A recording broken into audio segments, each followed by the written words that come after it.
Power they float like air, you know they wear face.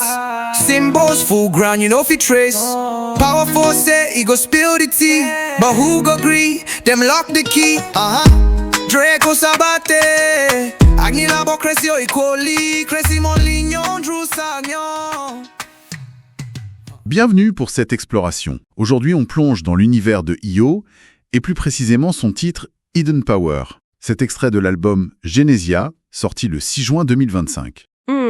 Pour ça, on s'appuie sur un document promo, un document qui décrit la chanson et le portrait de l'artiste à travers ce morceau. D'accord. L'objectif, c'est de décrypter un peu ce message, cette esthétique. Le document parle d'un signal venu de l'autre côté, carrément. Ah oui, ça pose l'ambiance. Et ça commence fort, hein. L'accroche, c'est « Ce n'est pas une chanson, c'est une émission pirate du royaume de la vérité étouffée ». Bon, ça interpelle direct. Oui, émission pirate, c'est une image forte. Ça suggère d'emblée la clandestinité, la subversion, une volonté de passer outre les canaux officiels, quoi. Exactement. Et le cœur du message, justement, ça semble être cette dénonciation d'un pouvoir. Un pouvoir invisible, omniprésent.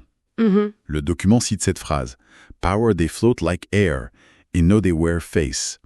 Un pouvoir sans visage, comme l'air, difficile à saisir. Oui, et ça pointe vers un système de contrôle de l'information, c'est ça? C'est ça. Le document insiste là-dessus. Une critique de la manipulation. Et cette critique, elle vise quoi? Le document parle de bourrage de crâne médiatique, c'est assez cru comme terme. Très cru, oui. Avec des paroles comme « They deprogram your brain 30 minutes straight » ou encore « Wash 'em, rinse 'em, brain they spin ». C'est direct. Ah oui, ça ne passe pas par quatre chemins. Et cette image utilisée dans le document, les esprits mis en vente comme des fruits au marché. C'est puissant comme métaphore. Très puissant, oui. Ça décrit bien cette idée d'aliénation, de formatage des esprits, en fait. Une dénonciation forte, donc. Et l'artiste lui-même, Io, tel qu'il est présenté, c'est un personnage, multiple. Ah oui, On le décrit comme lanceur d'alerte musicale, guérisseur numérique, mais aussi hacker mystique ou rappeur cyberprophétique. Ça fait beaucoup. Effectivement, ça dessine un profil assez éclectique, oui. Un peu insaisissable, peut-être. C'est ça. Et le document met aussi en avant son jeu avec les langues. Il y a du pidgin nigérien, du français et même une langue chamanique. Il cite un passage « J-Iku Sabate ». Intéressant ce mélange. Le plurilinguisme, c'est souvent une marque de l'afrofuturisme. Une façon de décentrer le regard, de jouer avec les codes établis. Et cette langue chamanique?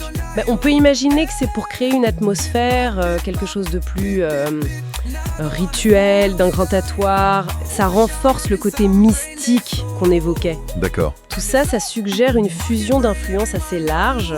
La tradition orale africaine, la critique postcoloniale, peut-être une forme de spiritualité moderne. Et cette idée qu'il code des vérités dans les refrains comme des virus. Ah oui, ça c'est fort comme image. Oui, ça colle parfaitement avec l'idée du hacker, du pirate qui infiltre le système. Justement, ce côté hacker, est-ce qu'on le retrouve dans le son lui-même? Le document parle d'une esthétique sonore particulière. Tout à fait. C'est très lié. Le refrain, par exemple, bip bob, bip bap, bip bip bip.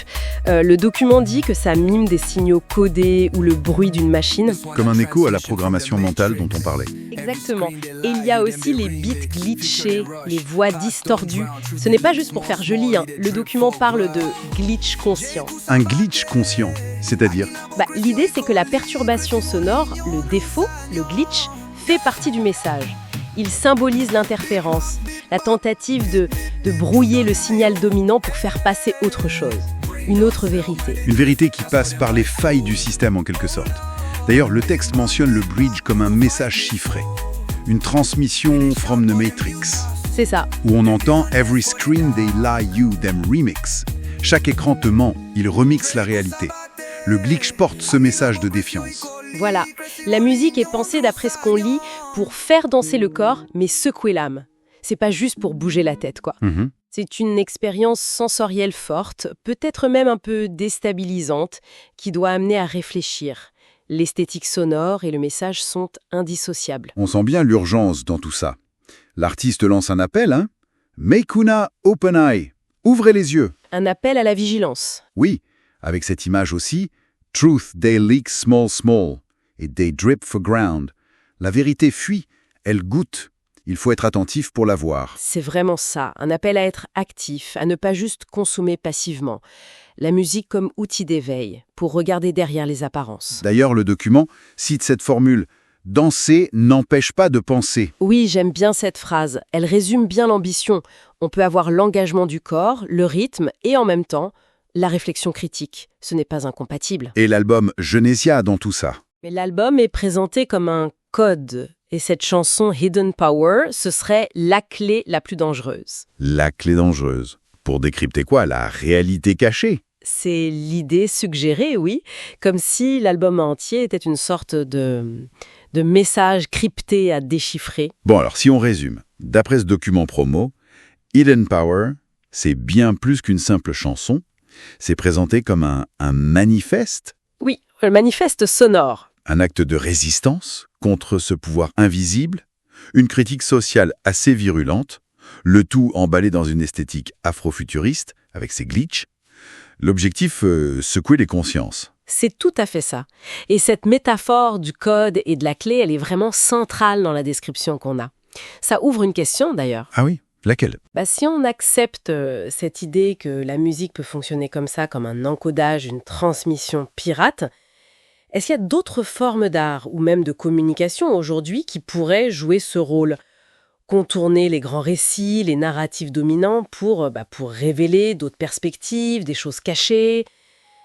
C'est une piste de réflexion, je trouve.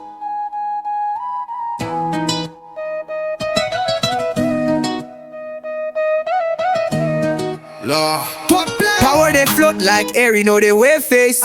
Symbols full ground, you know fi trace. Powerful say he go spill the tea, but who go agree? Them lock the key. Draco Sabate, Agnila bo Crescio Icoli, Cressy mon lignon, Drew Sagnon. Cressy mon lignon.